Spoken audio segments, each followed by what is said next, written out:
देखिए प्यारा सा मोर, ये होटल में रखा हुआ है। खरगोश भी रखे हैं, मोर भी रखे हैं, प्यारे प्यारे। मैं बस स्टेप बाय स्टेप वीडियो बनाऊंगी क्योंकि माशाल्लाह होटल बहुत बड़ा है।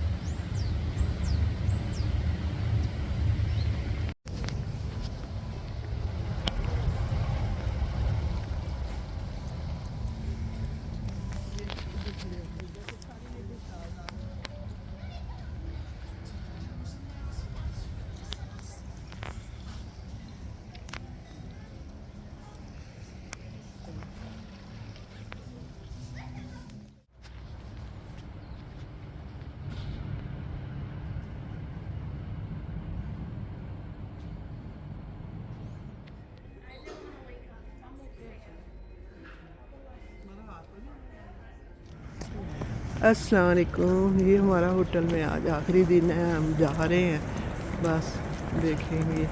अलविदा।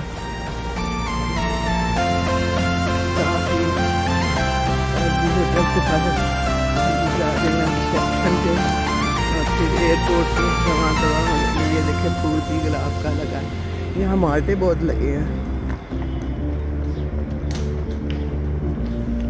ये देखे कितना खूबसूरत है।